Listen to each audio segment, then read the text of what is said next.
Muy buenas tardes con todas y con todos. Bienvenidos a una nueva conferencia vespertina. La bienvenida, claro, también es para todo el público que nos hace el favor de sintonizarnos esta noche. Son las 7 de la tarde, estamos en la Ciudad de México, específicamente en el Palacio Nacional, de donde, como ustedes saben, se transmiten todas estas conferencias.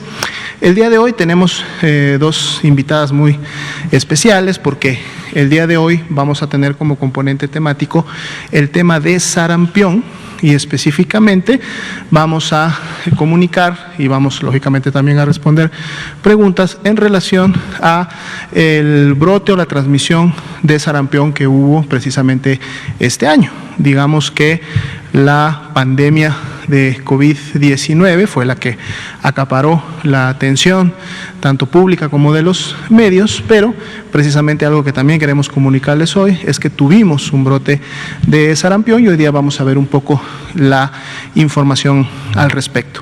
Para lo mismo y por lo mismo tenemos esta noche con nosotros a la doctora Miriam Veras, a quien le damos la bienvenida.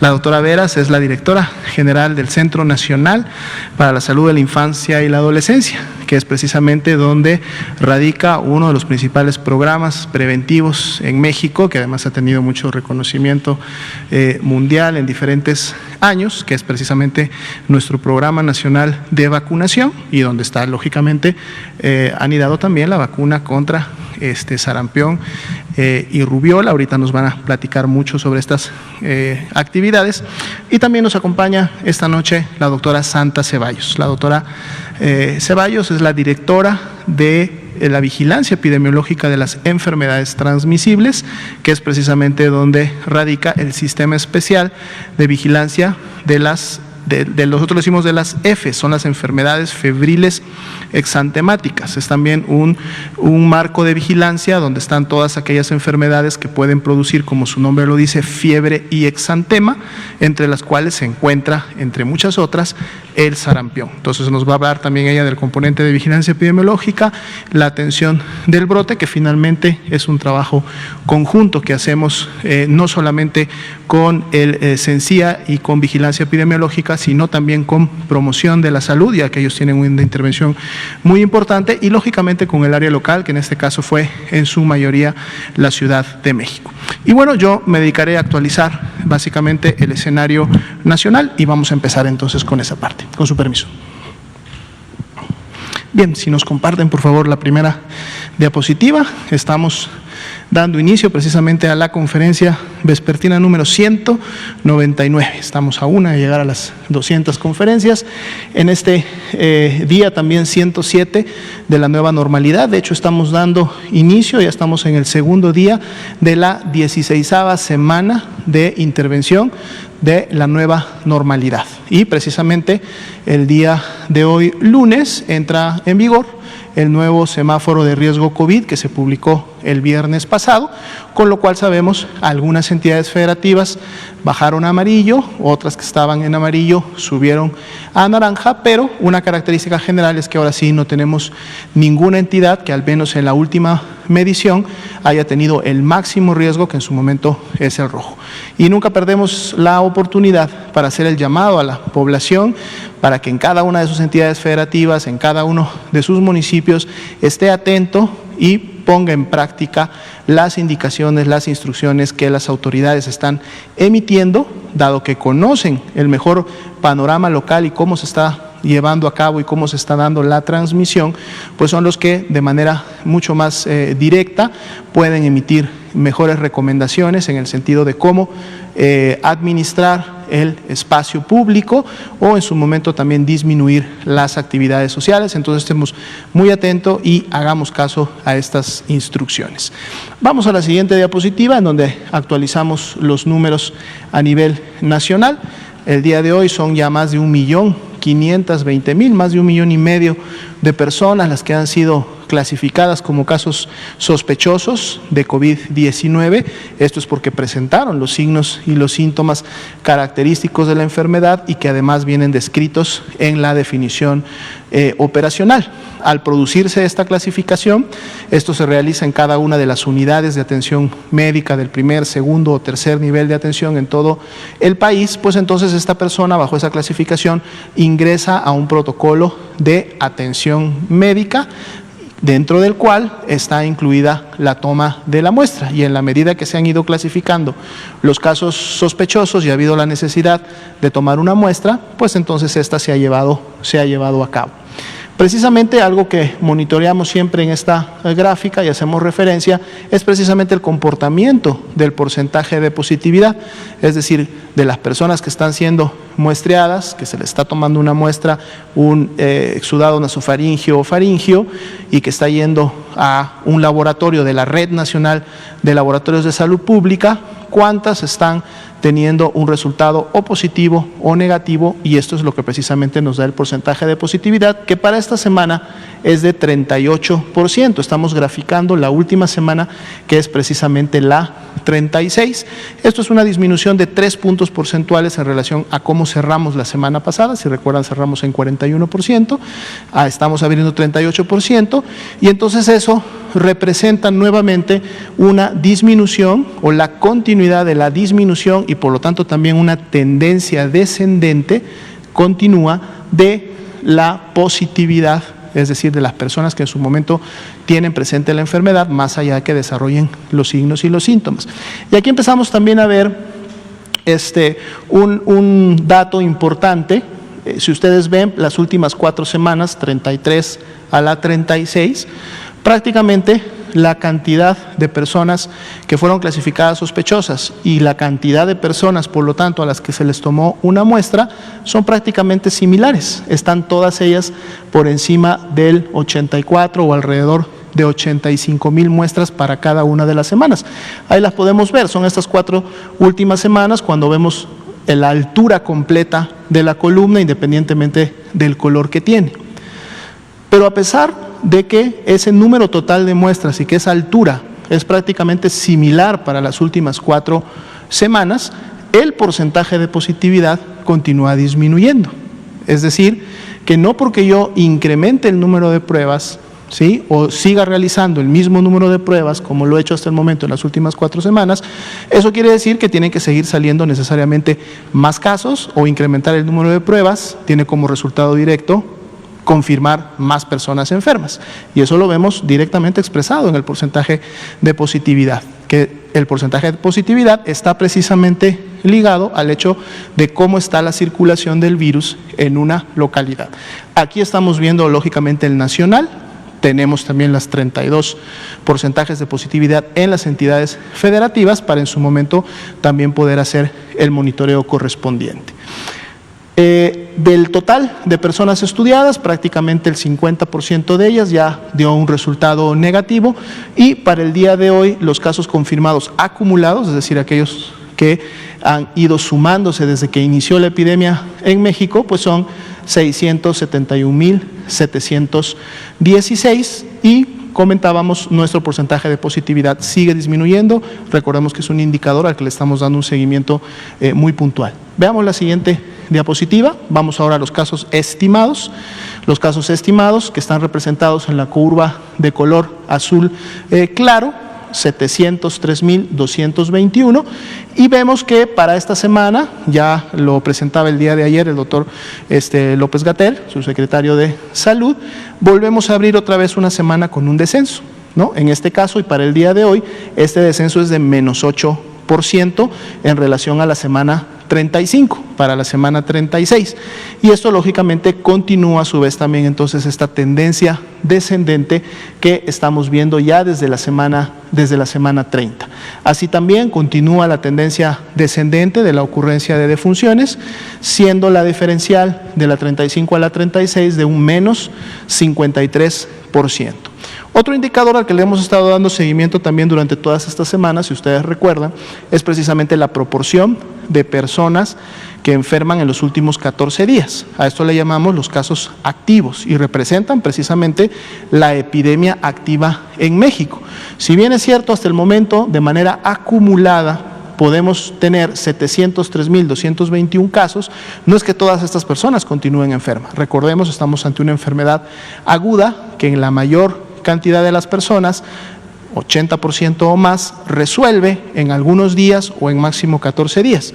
Es por eso que solo el 5% de ellas, estas 36.616, son realmente las que representan la epidemia activa. Y este mismo 5% es el indicador al que hacía referencia hace unos momentos, en donde, si recuerdan, estuvimos en 6% la semana pasada y hace como mes y medio lo teníamos alrededor del 14%. Y también hemos visto cómo semana con semana ha habido una reducción paulatina, lo cual es congruente con lo que estamos observando en función de las tendencias descendentes. Vamos a ver la ocupación hospitalaria, serían las dos últimas diapositivas del escenario, prácticamente sin movimientos, 31% a nivel nacional, lo que deja 21.558 camas disponibles, y ahora inclusive en este indicador de camas general, que son para pacientes graves con signos de alarma o aquellos que requieren oxigenoterapia temprana, al menos el 47% está disponible en una entidad federativa, pero hay disponibilidades tan altas como la de Chiapas, como la de Campeche, que llegan a ser hasta de un 94% de todas sus camas. Situación similar vemos en la siguiente diapositiva, en donde ahora vemos ocupación y disponibilidad de las camas con ventilador para los pacientes críticos, en donde aquí al menos un 56% está disponible para las entidades federativas. La media nacional, de hecho, de ocupación es de solo un 26%, es un número también que hemos visto cómo se ha ido reduciendo en las últimas semanas, y disponibilidades también tan altas como en el caso de Morelos, como en el caso de Chiapas, de 92 y 97%. Recordando que lógicamente estas camas están listas, no solamente es la cama física como tal, cuando hablamos de camas disponibles estamos hablando de todo lo que se requiere para atender a un paciente, es decir, el ventilador, otro equipamiento que es necesario para la atención del paciente y el personal de salud, así como los insumos que son necesarios para atender todos los días de hospitalización que estas personas en su momento puedan requerir, así como las que ya lo requieren porque en este momento se encuentran hospitalizadas. Entonces, bueno, ese es el escenario nacional para el día de hoy, y ahora vamos a darle el tiempo a la doctora Santa Ceballos para empezar con el tema de sarampión, el brote que se dio durante este año y cómo fue la atención correspondiente. Doctora Santa.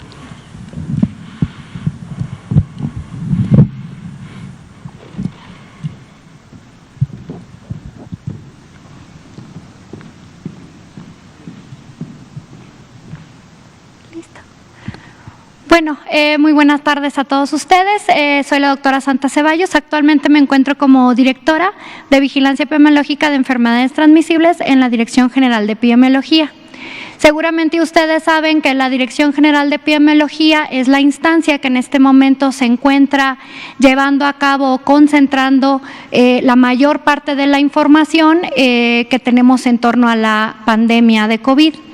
De igual forma, la Dirección General de Epidemiología maneja diferentes áreas o diferentes direcciones, dentro de las cuales se encuentra la dirección que yo en este momento pues me encargo, soy gerente de ella, y en la cual tenemos diversas enfermedades que le hacemos vigilancia, como son las enfermedades transmitidas por vector, lo que es dengue, zika, CHIC, también tenemos rickettsiosis, tenemos todas las enfermedades prevenibles por vacunación, dentro de las que se encuentra el sarampión, la difteria, la tosferina, la rubiola, el tétanos neonatal. Manejamos también en esta dirección todo lo que es VIH, sífilis congénita, tuberculosis, lepra, enfermedades diarreicas, cólera. Entonces, es una dirección muy activa. Seguramente ahora ya están imaginando un sinfín de patologías que existen no solamente en nuestro país, sino en el mundo, y que bueno, la Dirección General de Epidemiología, a través de esta instancia, que es el área de enfermedades transmisibles, le da seguimiento para poder darle parte a todos ustedes y al país a través del boletín epidemiológico que se encuentra en la página de la Dirección General de Epidemiología y que ustedes pueden consultar. Entonces, yo quisiera en esta ocasión, pues agradecerles el espacio y decirles que estuvimos dando un puntual seguimiento sobre toda la parte de la información que aparecía en los diversos medios con respecto a tenemos casos de sarampión, hay casos de sarampión en México, ¿quién está haciendo algo? Se les olvida que hay sarampión porque están llevando a cabo únicamente vigilancia de COVID. Yo quiero decirles que en las instancias que nosotros representamos, obviamente la Dirección General de Epidemiología, pero también tenemos otras instancias, habemos otros grupos de personas, con lo cual también quiero agradecer ampliamente el equipo de trabajo que represento, que independientemente de que sí estamos muy pendientes de COVID y que estamos todos pues echándole todas las ganas, ¿verdad?, también nos encargamos de no descuidar el resto de las patologías que requieren de nuestra vigilancia epidemiológica. Y una de ellas es el sarampión. ¿Qué es el sarampión? El sarampión es una enfermedad viral. Esto es un primer mensaje con el que quiero abrir la presentación porque creo que es importante para la población. El sarampión es una enfermedad viral que aparte es prevenible por una vacuna que el día de hoy existe y que la doctora Miriam Veras nos explicará más adelante quiénes son los grupos que se deben de vacunar y todo lo que es en torno a la vacunación. Pero específicamente hablando de vigilancia epidemiológica, sabemos pues que esta enfermedad es prevenible por vacunación y así nosotros la vigilamos. ¿Cómo se transmite el sarampión? Dirán en casa. El sarampión se transmite también por vía aérea, mediante gotitas de flush, cuando nosotros hablamos, cuando nosotros cantamos, cuando nosotros tosemos o cuando nosotros estornudamos. Entonces, si nos ponemos a pensar en COVID, hay algunas similitudes. Vamos a tratar de ver algunas similitudes y algunas diferencias con la enfermedad y poner en contexto, como bien lo dijo el doctor Gatell, por qué una sí es posible contenerla o controlarla y por qué la otra nos está haciendo un poco más difícil, ¿sí? ¿Cuáles son los retos a los que nos encontramos como país, pero también como mundo ante esta nueva enfermedad? Ya dijimos entonces pues qué es el sarampión y cómo se transmite. Lo otro que es importante que la población sepa, que todos nosotros conozcamos, es quiénes son los grupos vulnerables.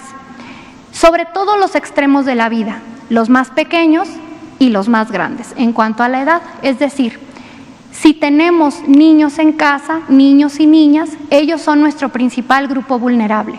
Pero también las personas que ya pasan de 60 a 65 años también son nuestros grupos vulnerables y sobre ellos tenemos que tener especial atención cuando tengamos manifestaciones clínicas. Siguiente, por favor. ¿Cuáles son los síntomas del sarampión? Yo que estoy en mi casa, que me estoy resguardando, o yo que tuve que salir y que regreso, ¿cuáles son los síntomas que a mí me deben de llamar la atención? Bueno, el sarampión, como bien lo dijo el doctor José Luis Salomía, es una enfermedad que nosotros la catalogamos como enfermedad febril exantemática. Esto quiere decir que da fiebre y da exantema. ¿Qué es exantema?, dirá la gente.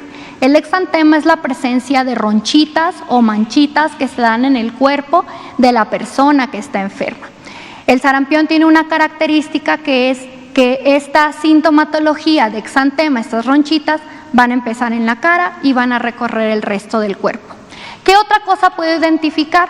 Puedo identificar, vamos a poner ejemplos sobre todo en los menores, pues que mi niño o mi niña se talla mucho los ojitos, que le lloran, que los tiene rojos. Nosotros lo conocemos como coriza, pero también pudiera decir la mamá o el papá, parece que va a iniciar con una gripita o con un cuadro catarral.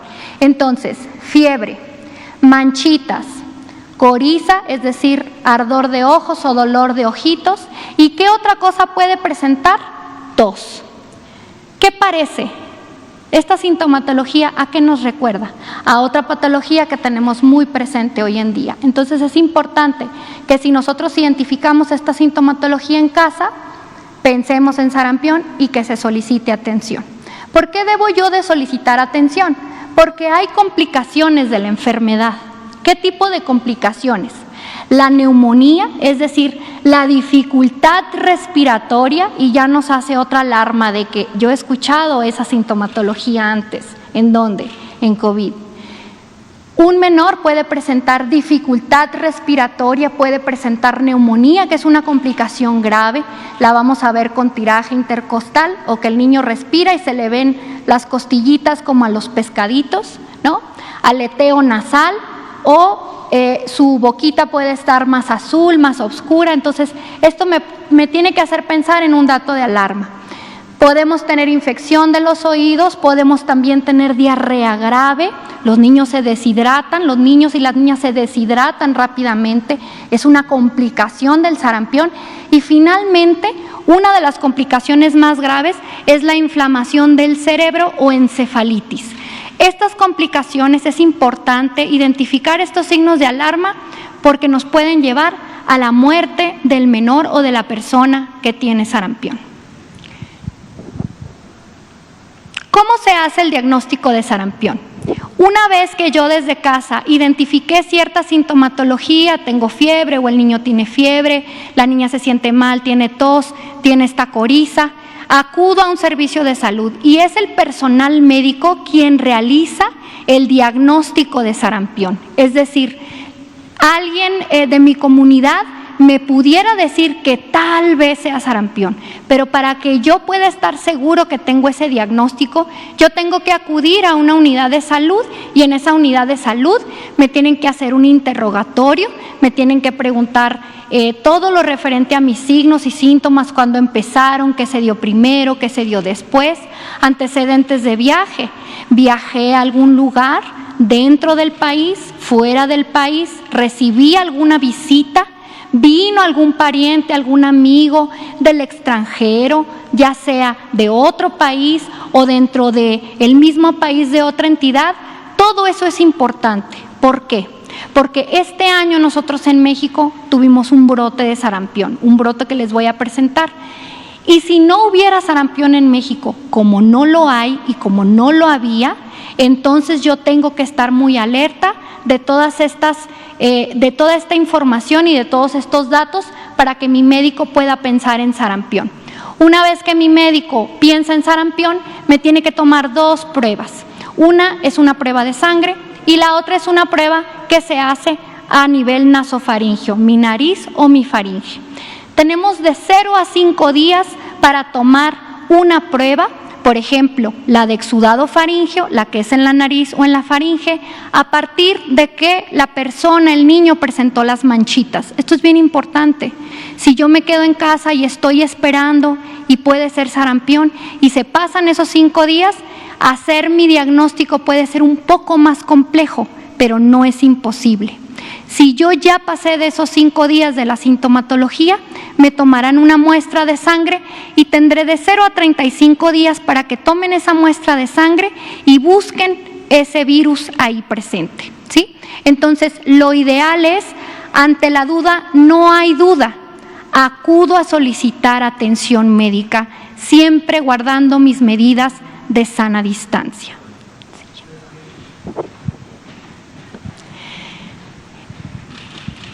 En América, en el 2020, ha habido países que han presentado casos de sarampión. ¿Qué países han presentado casos de sarampión? Y es importante que nosotros lo mencionemos. Tenemos aquí representado con las banderas, ¿verdad?, los países que en el año 2020 se ha registrado que han presentado casos de sarampión. Podemos ver a Canadá con un caso, Estados Unidos 12, tenemos Brasil con casi 8,000 casos de sarampión en este año 2020, Argentina, Uruguay, Chile, y vemos también la bandera de México, Bolivia, perdón, también con 2 casos, y vemos la bandera de México. México tuvo 196 casos de sarampión en este brote que me permito presentarles.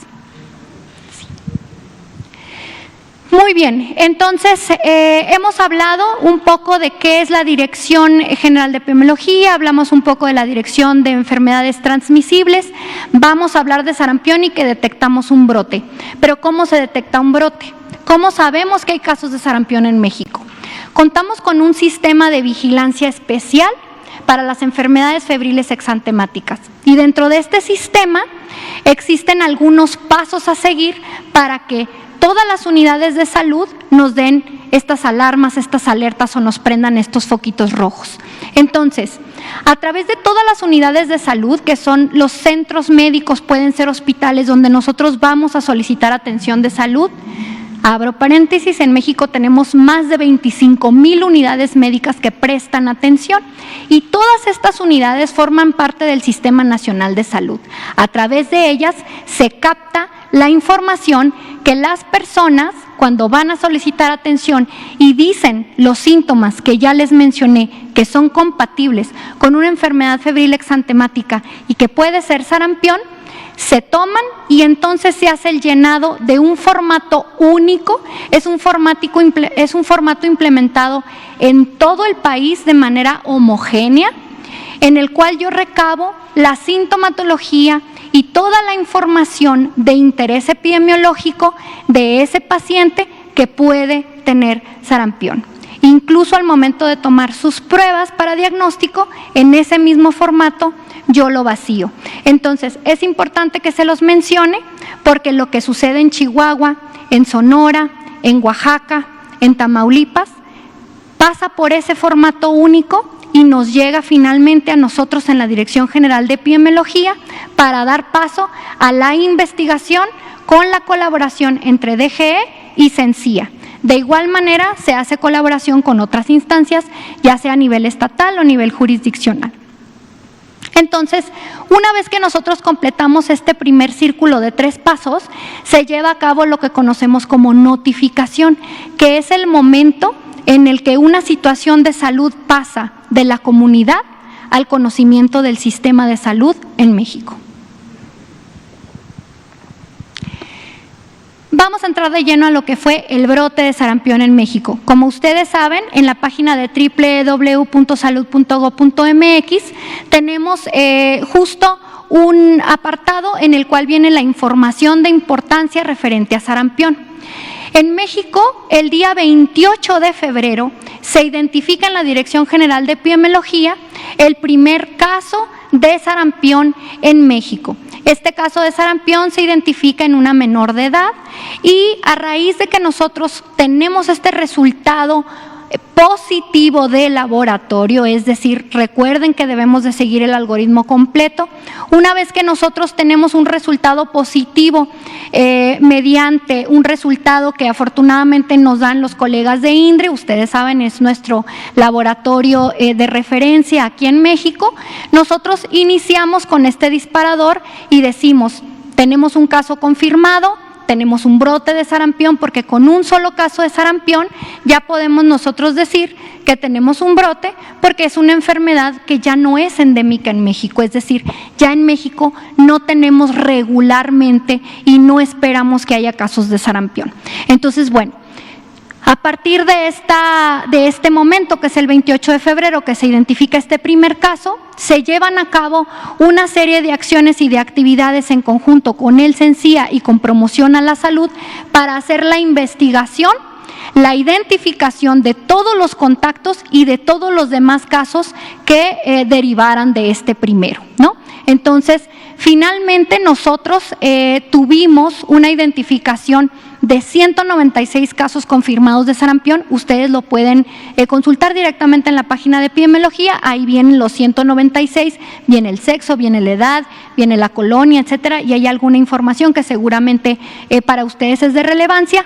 3 de estos casos, 3 de estos 196 ocurrieron en personal de salud, personal que atendió a los pacientes que solicitaron la atención y que lamentablemente este personal no contaba con su antecedente vacunal. Entonces vean, de estos 196 casos que nosotros tuvimos, la mayor cantidad de casos lo identificamos en un grupo de edad que son personas que tenían entre 20 y 39 años.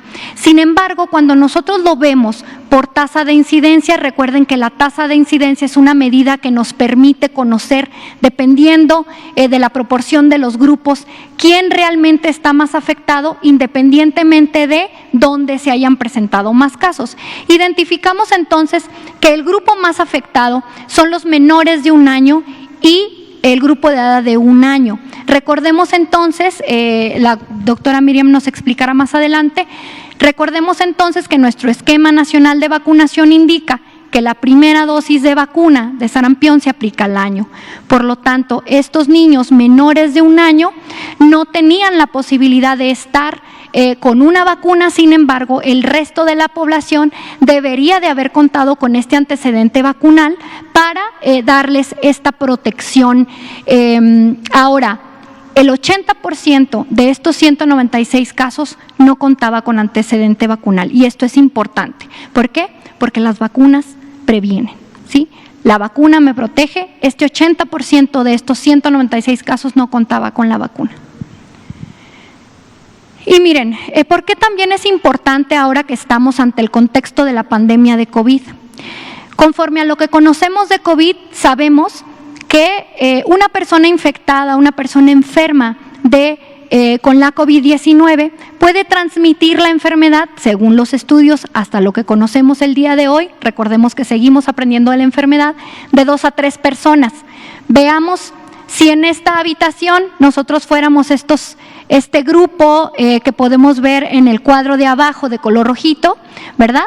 Pues 3 personas estarían afectadas. Sin embargo, sarampión es de las enfermedades transmisibles más infectocontagiosas que hay. Una sola persona infectada puede infectar entre 12 y 18 personas más. Si nosotros, a quienes nos ven desde sus casas, pudieran ver este recinto, verían que somos aproximadamente 12 o 15 personas. Con una persona con sarampión, seguramente todos nosotros estaríamos en riesgo si no estuviéramos vacunados, y muchos de nosotros presentaríamos la enfermedad más adelante. Por eso es muy importante que tengamos en cuenta, pues, que es una enfermedad que podemos prevenir mediante una vacuna y pues que tenemos el acceso en México. Veamos las curvas comparativas de lo que pasó con COVID y con sarampión. En sarampión tenemos el primer caso identificado, como les dije, fue el 28 de febrero. Sin embargo, haciendo la investigación, logramos identificar casos confirmados que iniciaban el exantema desde el 12 de febrero. El último caso de sarampión identificado en México por fecha de inicio de exantema fue el 31 de mayo. Y recordemos que el 1 de junio culmina nuestra Jornada Nacional de Sana Distancia. Entonces, al día de hoy, a casi deben de ser ya 100 días, 101 días, después del último caso identificado, no hemos identificado otro caso de sarampión, afortunadamente, en México. Entonces, veamos también la magnitud de la escala. Podemos ver que donde dice número de casos de sarampión, pues la escala es de 0 a 14. En el número de casos de COVID-19 tenemos una escala más grande, pero ustedes pueden ver el comportamiento de las curvas, ¿sí? En esta ocasión, tomando en cuenta el 31 de mayo, les pido una disculpa porque debía haber colocado la tabla roja adelante para que vieran que ya no hay más barritas en color rojo, es decir, ya no hubo más presencia de casos de sarampión. Y bueno, ¿cuáles son esas circunstancias que han permitido el control de este brote? Me voy a ir un poco más rápido. Dentro de las circunstancias que nos apoyaron a que este brote tuviera un control, ¿verdad? Y que fuera en un periodo corto, primero es que es una enfermedad altamente conocida. Nosotros tenemos muchas décadas viviendo con el virus de sarampión, tantas décadas que en el caso de nuestro país hemos logrado limitar la presencia de estos casos, teniendo ya antecedente de varios años sin presentar casos de sarampión, y los pocos que se han presentado, pues se ha llegado afortunadamente a identificar cuál fue esa fuente de esos casos y que esa fuente pues era externa, ¿no? Entonces, bueno, la enfermedad es conocida. Contamos con vacuna, hay estrategias específicas ya probadas e implementadas que están de manera constante en nuestro país para tratar la enfermedad. Contamos con un sistema de vigilancia eficaz y eficiente que tiene décadas funcionando en nuestro país, y nuestro personal de salud conoce la enfermedad, la puede identificar y sabe cómo tratarla para no llegar a las complicaciones. Los retos con la COVID-19 obviamente son diferentes porque esta es una enfermedad nueva, es una enfermedad que incluso nuestro sistema de vigilancia está aprendiendo de él, nuestro personal de salud va aprendiendo de la enfermedad. Entonces ese es un gran reto. Siguiente, por favor. Gracias. Y bueno, ¿cuáles han sido las actividades que se realizaron desde la Dirección General de Epidemiología en coordinación tanto con la Dirección General de Promoción a la Salud como con CENSIA? También tuvimos participación de la Organización Panamericana de la Salud, a quien agradecemos ampliamente. Tuvimos muchísimas reuniones virtuales con expertos a nivel internacional que nos apoyaron y nos guiaron en cómo reforzar las estrategias que ya conocíamos. Tuvimos comunicación directa con los estados desde el momento que se identificó el primer caso. Realizamos la integración de grupos interdisciplinarios, ¿sí? Nos sentamos a la mesa con quienes estaban viviendo el brote y tratamos de apoyarlos lo más posible. Realizamos la capacitación de todo el personal de salud mediante Webex, mediante videos, mediante la realización de pósters, que también queremos agradecer a la dirección del doctor Ricardo Cortés, que ellos rápidamente nos dieron material de promoción a la salud que ustedes han visto que hemos estado en las redes sociales compartiendo, y eso también ayudó a llegar a la población. Realizamos la elaboración de productos diarios y semanales, los cuales son de acceso al público. Yo los invito a buscarlo en la página de la Dirección General de Epidemiología a través de www.salud.gov.mx. Y pues obviamente el fortalecimiento de la rectoría que tenemos hacia los estados, diciendo aquí estamos, qué necesitan, apoyando en el seguimiento y no dejando a nadie afuera y no dejando a nadie de lado. Y finalmente también tuvimos una sala situacional. Mucho se habla de las salas de situación para COVID. Nosotros en el caso de sarampión también hicimos una sala situacional virtual. Tuvimos cada semana una reunión con todos los integrantes hasta llegar a completar la información del brote y verificar que ya no había más casos en el país. De mi parte sería todo y les agradezco mucho la atención. Gracias, doctora Santa Ceballos, directora de Vigilancia Epidemiológica de Enfermedades Transmisibles. Y a continuación, la doctora Miriam Veras Godoy, quien es la directora general del Centro Nacional para la Salud de la Infancia y la Adolescencia y, por lo tanto, directora del Programa Nacional de Vacunación, nos va a comentar sobre las intervenciones que en materia de vacunación se hacen durante el trabajo de control de un brote. Doctora, por favor. Gracias, doctor Gatell. Buenas tardes a todas y todos. Ya la doctora Santa les ha explicado qué es lo que hacemos como Sistema Nacional de Salud cuando nos da una alerta, primero con una enfermedad febril exantemática, luego el diagnóstico de sarampión y todo lo que se detona. En relación con las enfermedades prevenibles por vacunación, los sujetos tenemos dos formas muy genéricas de adquirir inmunidad. Una tiene que ver con que nos enfermemos, eso se llama inmunidad natural, o que la madre a través de la placenta o a través de la lactancia materna transmita anticuerpos ya formados para el recién nacido o para su hija o hijo. La otra es la forma artificial, que es la que cada vez estamos esperando más gracias a que tenemos menos casos, y la única forma de tener inmunidad, les decía, en ese sentido es estar enfermo. Si no hay enfermos, pues entonces la siguiente forma es con las vacunas. En México nosotros trabajamos con dos vacunas, una que comúnmente se le llama triple viral, que es la que también le llamamos como SRP, que está en la parte superior de la diapositiva. Esta vacuna protege contra sarampión, rubiola y parotiditis, y el esquema que nosotros aplicamos de forma preventiva siempre son 2 dosis. Una al año de edad. Lo ideal sería que la población, la niña o niño fuera su cumpleaños hoy, y antes de hacerle el pastel en la noche los llevaran a vacunar. Lo ideal es que los vacunemos muy oportunamente. Y la otra a los 6 años de edad. La siguiente oportunidad que tenemos para generar anticuerpos en la población es siendo adolescentes y adultos, que es con la vacuna SR o doble viral, que es sarampión y rubiola. Esta vacuna se aplica a los 10 años de edad o más, siempre y cuando la población no tenga su esquema primario. El primero que les señalé se llama esquema primario, y lo que hacemos es completar esquemas con base en si tiene 0 dosis, si tiene 1 dosis o tiene 2 dosis. Es muy importante señalarles que para conocer esto, pues queremos aprovechar, decirle a la población que tengan muy bien guardadas sus cartillas nacionales de salud. No solo la de las niñas y niños, que esa tiene una tradición mayor, sino que hay un gran esfuerzo del gobierno federal para que existan las de toda la línea de vida, porque ahí es donde registramos las dosis que le aplicamos a la población. Difícilmente nos acordamos si nos vacunaron o no, pero si lo tenemos en el registro de la cartilla, el personal de salud puede checar y decir, si le toca vacuna o no le toca vacuna. La siguiente, por favor.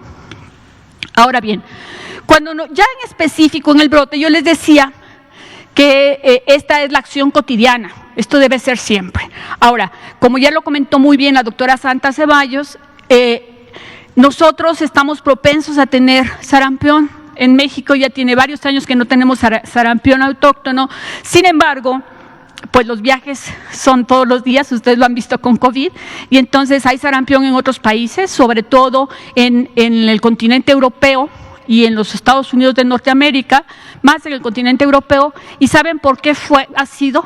Porque se bajó la guardia al programa de vacunación. Como ya no había casos, pues dicen, ¿para qué nos vacunamos? Y tenemos que entender que si ya no hay casos, es muy importante vacunarnos para generar ese escudo en la población susceptible, y así como lo señalaba ella en sus imágenes, no podamos, si ninguno estuviera vacunado, decía que la tasa de transmisión es de 12 a 18 casos, pero si tenemos el escudo de personas vacunadas, entonces podemos proteger a los no vacunados, y eso es lo importante. Entonces, en el brote que nos está trayendo ahora a la reunión, hubo, como bien lo señaló, 196 casos, y que quisiera comentar el porqué de los dos extremos. El 11% de niños menores de 1 año que no estaban vacunados, nosotros le llamamos programáticamente no prevenibles, o sea, no les toca la vacuna. A esos pequeñitos, quien les transmite la inmunidad es la madre, y a través les decía, de la placenta o de lactancia. Y el otro 20% de personas que estaban vacunadas van a decir, no funciona la vacuna, ¿no? Bueno, la literatura reporta que ninguna vacuna es 100% efectiva, que siempre depende de hay un porcentaje de algunos de nosotros, o de los niños sobre todo, que se vacunan. Ahorita les voy a explicar la estrategia que vamos a hacer el año que entra, que se vacunan a tiempo, pero no desarrollan anticuerpos protectores, ¿sí? Entonces esas personas pueden presentar la enfermedad. La que sigue, por favor. Ahora bien, con relación, ¿qué fue lo que hicimos? Y quisiera que pusieran atención también en todo el trabajo que hay alrededor de un caso. La doctora Santa decía que, bueno, al momento que tenemos el exantema, se detonan acciones del sistema de salud. Las acciones se detonan en 2 ámbitos. Una, en las personas que estuvieron en contacto directo con la persona que presentó el exantema. A esas personas lo primero que hacemos, bueno, hay todo un trabajo del análisis de la cadena epidemiológica, pero lo que hacemos también es revisar cómo está su esquema de vacunación. Si el exantema, si las visitamos, si han pasado 72 horas o menos de 72 horas entre la aparición del exantema y que las visitemos, pues rápidamente revisamos el esquema de vacunación, y si le falta alguna dosis, se la aplicamos a la persona, y eso le va a servir un poco para proteger y que no se generen más casos. De todas formas, si pasa tiempo después y está en el grupo blanco que les he comentado, pues también se vacuna para completar los esquemas. ¿A quiénes vacunamos en el brote? Ya les decía que el esquema normalmente es 1 y 6 años, ¿no? El básico. Aquí es distinto. A las personas que están alrededor del caso, si son de 6 a 11 meses, les aplicamos su dosis, por lo que ya habíamos visto que existe un riesgo de que puedan presentar la enfermedad. Pero le llamamos dosis 0, porque la mamá transmite, hagan de cuenta, como una cantidad de anticuerpos al bebé, y entonces cuando se pone en contacto con el agente, se los come, dijéramos, se acaban los anticuerpos. Eso se llama inmunidad pasiva. Entonces, les vacunamos, sí, dándoles la probabilidad de que ellos solitos desencadenen anticuerpos, pero ¿qué tal si no? Porque la mamá le pasó anticuerpos. Entonces se considera dosis 0, y al año de edad, y recomendamos mucho que al año de edad exactamente vaya para su dosis 1, que es la que ya habíamos comentado. Como les decía, Tenemos también la vacunación a los 6 años, entonces revisamos esquema y si de 1 a 9 años le falta alguna dosis, o sea, menores de 6 años les falta una o de 6 años no tienen esquema o les faltan también, completamos esquemas de vacunación. Y la última, de personas a 10 a 39 años. Se recordarán que con el brote estuvieron saliendo algunas noticias de otros países en donde decían, si eres de la generación, creo que el 72, acude a vacunarte contra el sarampión. Bueno, en México tenemos una gran historia en el programa de vacunación, se han vacunado distintos grupos poblacionales, se han hecho muchas acciones masivas, de tal forma que la probabilidad que una persona de 40 y más años no tenga anticuerpos es muy baja. Por eso es que a esas personas o le dio la enfermedad o ya se vacunó y entonces no las vacunamos de forma sistemática, sino que solamente en caso de los brotes a la población de 10 a 39 años, siempre y cuando no tengan esquema primario de vacunación. La que sigue, por favor. Bien. Aparte de ese trabajo que hacemos dirigidos por epidemiología, que yo les digo que epidemiología es el que nos exige, yo puedo decir que tenemos coberturas muy altas, pero si tengo casos, algo puede estar pasando.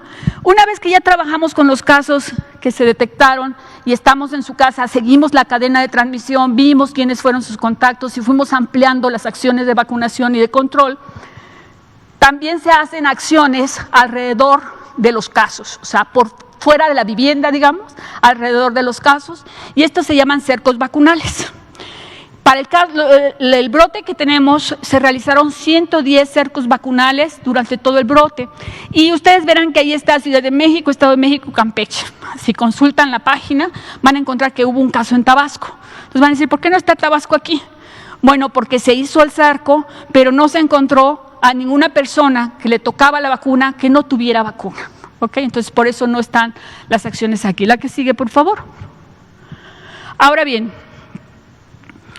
¿qué hicimos?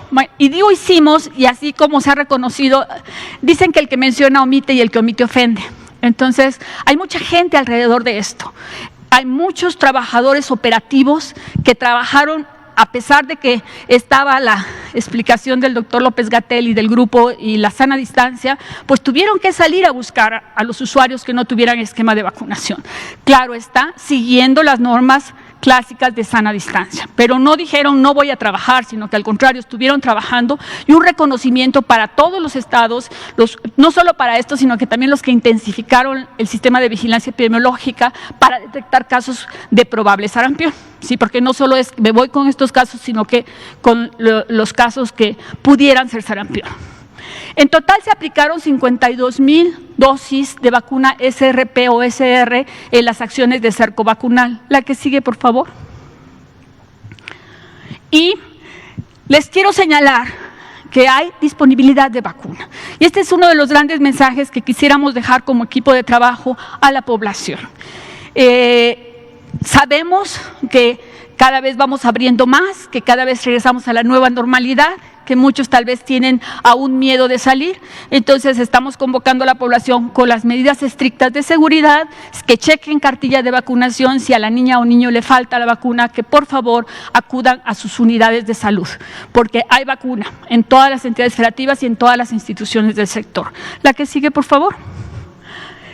Bueno, las que tenemos una debilidad, que ahí sí se recordarán que hablamos de acciones esenciales, la vacunación es una acción esencial, solamente en las unidades que son solo COVID, ahí sí los servicios de vacunación no se están dando a este momento. Ahora bien, hay una gran preocupación porque todos o la mayoría nos fuimos hacia, se piensa que se fueron hacia COVID, pero todas las áreas de la Secretaría de Salud estuvimos trabajando, no solo en COVID, sino que estuvimos trabajando en muchas acciones más. Sin embargo, sí es claro en México y en el mundo que hay un descenso de lo que nosotros esperaríamos encontrar que se vacunaron, pues hubo gente con la que no tuvimos contacto. La vacunación es una acción de corresponsabilidad. No solo puede ser el Estado el que ponga de su parte, sino que convocamos a la población que también actúe en forma preventiva, porque eso nos va a ayudar a evitar que haya casos. En el lado izquierdo de la diapositiva, ustedes están viendo lo que está invirtiendo el Estado solo en vacuna de sarampión, tanto SRP como SR, 3,283 millones de pesos, tanto en la vacuna como en todas las acciones operativas de traslado de personal para que vaya a vacunar a las localidades donde no tenemos unidades de salud. Entonces es una gran inversión que está a disposición de la población, le pedimos por favor que haga uso de ella. Ahora, para cubrir las brechas, ¿qué es lo que estamos planteando como Sistema Nacional de Salud? Y ustedes recordarán, y muchos me preguntan a veces, oiga doctora, ¿ya va a empezar la semana de vacunación? ¿Cuándo es la semana de vacunación? Quedó tan penetrado el concepto que pensamos que solo es de vacunación. Después cambiamos a Semanas Nacionales de Salud y en la administración actual traemos todo un proyecto de desarrollo de acciones integrales de salud pública que se llama Jornadas de Salud Pública, que se dirigen a partir de la dirección general del doctor Ricardo Cortés Alcalá. Entonces, en vista de que como ya presentó José Luis y se ha estado presentando, vamos en descenso en COVID y tenemos que volver a la normalidad, estamos planteando que vamos a iniciar hacer la jornada de salud pública. Todavía no les doy los datos ni qué cosas porque eso se está trabajando con todas las direcciones generales de la subsecretaría a partir del 19 de octubre al 6 de noviembre.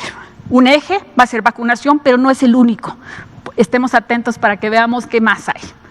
Y la otra es que regularmente yo les decía al inicio de mi plática que a un niño se le puede vacunar y no desarrollar anticuerpos. Entonces hay toda una política para la eliminación del sarampión en donde cada determinado tiempo se hace una vacunación masiva a los niños de 1 a 4 años. O sea, sin que no importa si tienen esquema de vacunación, y ya esto si tienen esquema de vacunación completo, esto se los platicaremos más adelante, pero les estoy dando las primicias. Vamos a vacunar como Sistema Nacional de Salud a más de 11,5 millones de niñas y niños con una dosis de SR o SRP, dependiendo la que les falte, en febrero del año que entra. Y recuerden siempre, la vacunación en nuestro país es gratuita, hagamos uso de ella. Creo que es la última. Mil gracias. Muchas gracias, doctora Miriam Veras, directora general de CENSIA. Yo quisiera cerrar nada más este segmento recordándoles por qué trajimos este tema. Lo habíamos comentado hace algunas semanas cuando alguien de ustedes preguntó sobre el brote de sarampión y quisimos ilustrar dos situaciones epidémicas muy diferentes en su naturaleza. Fueron comentados los detalles de las características de dos enfermedades infecciosas, una que es ya conocida, pero no había estado presente en México por muchos años, excepto los casos importados, que es sarampión, y otra que es completamente emergente para la humanidad entera. Como pudieron ustedes ver, el manejo técnico de una y de la otra son radicalmente diferentes y la duración y los enfoques de prevención y control también son muy diferentes. Agradezco públicamente a la doctora Miriam Veras, al doctor José Luis Alomía, al doctor Ricardo Cortés, que son y los directores generales de las tres dependencias involucradas en esto, por supuesto a la doctora Santa Ceballos, que hizo un magnífico trabajo, y a todas las compañeras y compañeros del sector salud, no solamente en instituciones federales, sino en los servicios estatales de salud, porque como dijo la doctora Veras, sin ellas y ellos esto no se hubiera logrado. Y destaco dos cosas. Aunque todos nos hemos sentido orgullosos de los programas de salud pública de México, lo que ha desarrollado México en los últimos 40 o 50 años, teníamos quizá una idea sobreestimada sobre el estado que guardaba nuestro Programa Nacional de Vacunación. Desde 2015 alertamos en otros foros más académicos que operativos, alertamos de la degradación que estaba teniendo la cobertura vacunal contra sarampión y lo vemos ilustrado en este brote. 78% de las personas involucradas en el brote tenían que haberse vacunado en algún intervalo que va desde 3 hasta 38 años atrás. Esto habla de hoyos, deficiencias en la cobertura vacunal. Nuestro sistema, que fue en algún momento ejemplo para América Latina y posiblemente para el mundo, se ha ido degradando importantemente a lo largo de los últimos 25 o 30 años. Y lo que vamos a hacer ahora es lo que ya se explicó: recuperar las coberturas vacunales y buscar modernizar el enfoque de nuestro Sistema Nacional de Vacunación. Saturnino Reyes y por acá Liliana Noble de Pulso Saludable. Si nos da tiempo, Ángel. Buenas noches, doctor. Gracias. Tengo dos preguntas muy simples.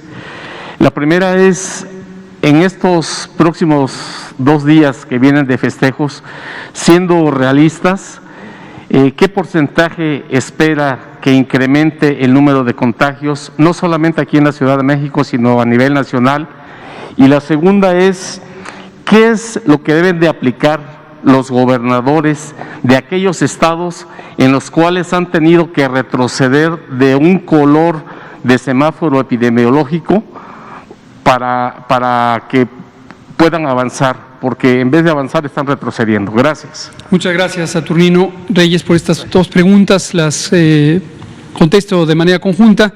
Efectivamente, ahora que vienen las fiestas patrias, los días 15 y 16 de septiembre, existe un alto riesgo de que se relaje el confinamiento, no solamente en términos de que las personas deseablemente deben estar en sus casas, a menos que tengan algo apremiante que resolver, sino que el contacto físico entre personas pudiera también ser no cuidado y que se pierda la sana distancia, el lavado de manos, el uso de cubrebocas en espacios públicos cerrados, el que la gente con síntomas no salga a la calle.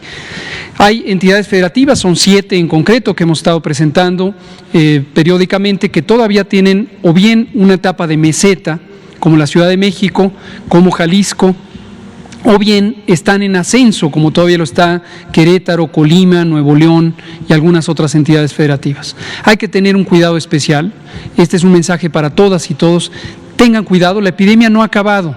La epidemia no ha acabado. Es una excelente noticia que llevemos ya 7 semanas consecutivas en una fase de descenso, que 25 de las 32 entidades federativas tengan al menos 3 semanas de descenso, algunas ya 11 semanas de descenso en el número diario de casos, pero la epidemia no ha acabado. Les encomendamos, por favor, mantenerse con las medidas de precaución general, no olvidarse del lavado de manos, la sana distancia, el uso apropiado del cubrebocas, etcétera. Hoy, por cierto, tuve el privilegio de que la doctora Claudia Sheinbaum me invitara a su informe COVID. Y aunque yo ya conocía todo lo que están haciendo, me quedé profundamente impresionado por la integralidad, la creatividad y la extensión, la dedicación de la estrategia de control de COVID en la Ciudad de México. Puedo decir con sinceridad que es una de las más completas, si no la más completa, para atender la zona más compleja de control epidémico, que es la Ciudad de México. De manera que el éxito que se ha tenido en la Ciudad de México, aunque todavía no estemos en una fase de descenso, tan solo con que esté en meseta y no tenga un incremento o un rebrote, representa un éxito profundo del equipo de la doctora Sheinbaum, de su liderazgo, de la doctora Oliva López Arellano, la secretaria de Salud, de la doctora Rosaura Ruiz, la secretaria de Ciencia, Tecnología e Innovación.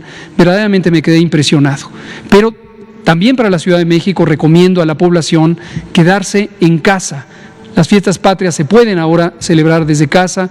El grito de independencia ya se explicó cuál va a ser la mecánica. Va a ser sin personas en el Zócalo, será algo muy raro, algo desde luego inusual, pero hay que mantener. Entonces, ¿qué deben hacer los gobiernos que pasaron o los estados que pasaron a colores más altos del riesgo COVID? Cuidadosamente evaluar si se está cumpliendo el confinamiento y a través de acciones administrativas vigilar que no abran los espacios públicos que no deben abrir, convocar y persuadir a la población a que se mantenga todas y todos juntos, solidarias y solidarios, apegados a las medidas básicas, pero que deben ser constantes para lograr el control epidémico. Muchas gracias, Saturnino. Nos da tiempo para una pregunta más. Liliana Noble, Pulso Saludable. Gracias, buenas noches. Liliana Noble de Pulso Saludable. Me gustaría preguntarle a alguna de sus invitadas, doctor Gatell, ¿qué pasa si esta persona no recuerda o no sabe si ha sido vacunado o no contra el sarampión? En ese caso, ¿qué tiene que hacer? Y perdón, doctor, esto es muy urgente para usted.